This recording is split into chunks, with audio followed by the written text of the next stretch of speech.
in cybersecurity, the most important story about AI isn't just what the new models can do, it's who gets to use them and under what rules. You might recall Anthropic's Mythos. When it was previewed, UK AI safety evaluators announced it was the first AI to complete a 32-step corporate hack simulation.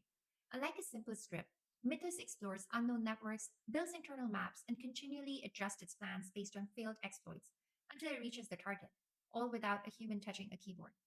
On the defensive side, OpenAI's GPT 5.4 Cyber takes the same frontier class of models and points it at protection. It's a cyber-permissive system, which is vetted security teams can show it real malware and compiled binaries, which are the low-level executables made of ones and zeros. Traditionally, once code is compiled, you only see the binary, raw machine instructions. For humans, that's very hard to interpret. GPT 5.4 Cyber is trained on both the original source code and compiled binaries, so it learns how one turns into the other. Given just a binary, it can infer what the program's trying to do, highlight parts that look dangerous, and recognize new malware that behaves like known families, even when the code has been changed. This sudden release of frontier class security models is driven by three converging thresholds. Capability, where the models have finally achieved the multi step reasoning required for complex security workflows.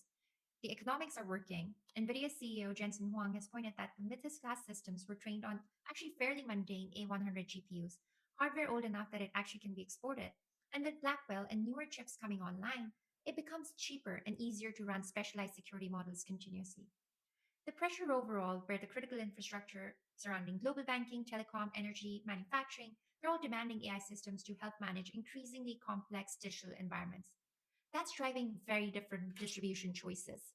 Anthropic adopts a containment strategy, treating Mythos like high grade hardware in a locked facility.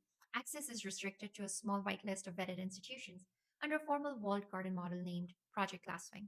OpenAI takes the opposite view, describing cyber defense as a team sport. Through its trusted access for cyber program, GPT 5.4 Cyber is being deployed to thousands of verified defenders with identity checks, logging, and policy guardrails designed to manage misuse. And as Blackwell makes these complex security workloads an order of magnitude cheaper and faster, effectively turning these models into a realistic global security substrate for banks, clouds, and governments, a third path is emerging: decentralized AI.